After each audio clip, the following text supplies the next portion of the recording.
I feel like the Warriors are so humble. Like, they're such A Warriors fan thinks that the Warriors are humble. That's they crazy. definitely are humble.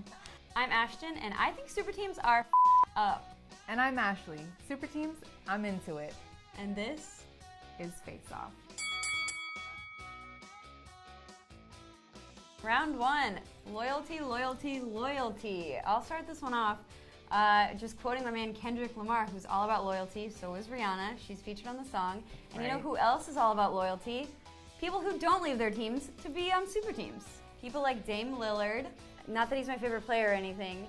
You know, day in, day out, rep their team, rep their fan base, don't desert these people. And then you have people like the Melos of the world, the KDs of the world that just abandon their teams just to go win a ring. I think it's messed up. You are in the NBA because you've made it this far. Now you're here. Now you have to win championships. But you don't. That's not true. Then what are you playing for? If you're not playing to win, then why even be in the NBA? I'm going to name a couple names. John Stockton, Charles Barkley, Vince Carter, Tracy McGrady, Reggie Miller. None of them have rings. They're all Hall of Famers. They will all have a legacy forever. We will all respect them forever. And none of them are known for abandoning their fan bases, their teams, the people who originally believed in them. And they're all great players forever. But is it loyalty? Like, first of all, you dragged Melo into this, but Melo was with the Nuggets. And then what happened? Round two, the NBA is a business.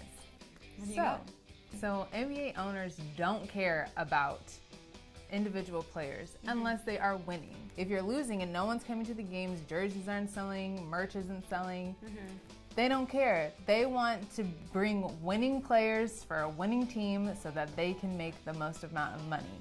So if that means creating super teams, that's what they gotta do.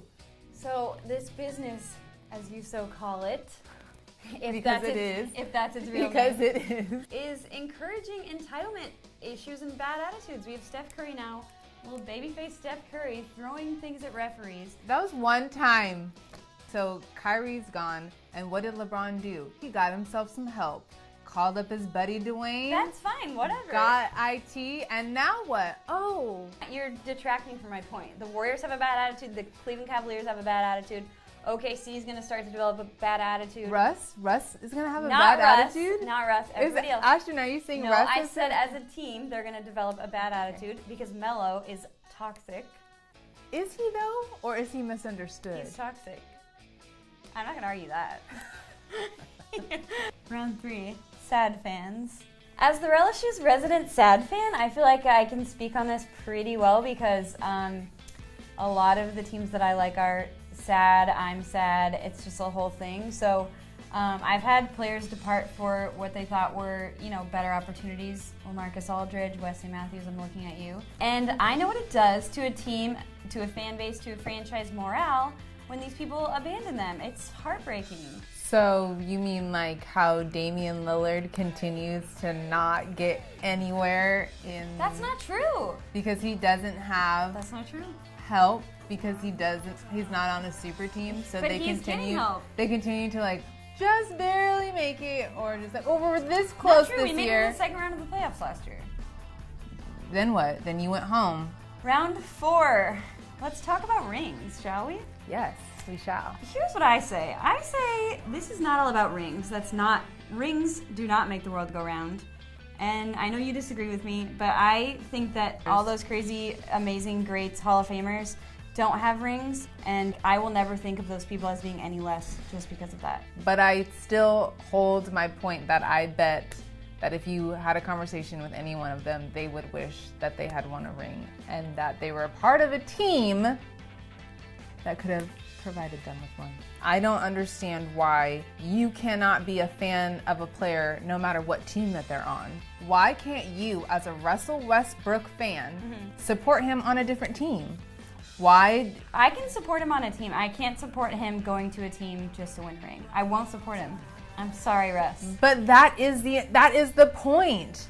That's not the point. The point is, I've worked so hard. I'm finally here. Now I'm here. Now I'm going to play to win. Like, what's my next goal of making it to the NBA? To be a leader and lead your team to something. Lead your team to success.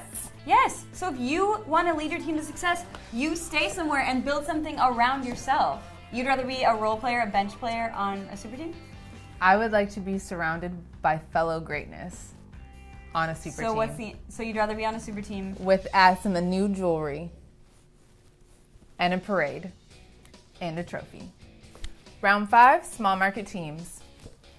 Small market teams are small market teams because they don't have super teams and they suck. And like Milwaukee Bucks, who? The reason you don't know who the Milwaukee Bucks are is because of super teams. It's not fair that smaller teams have no shot at getting anybody because they don't have any money. And I know this because I'm a Blazers fan and we're a small market and it sucks being a small market. There are going to be teams that suffer. So I don't think that it's fair to call them super teams just because you've got like 5 out of the 20 superior players on one team.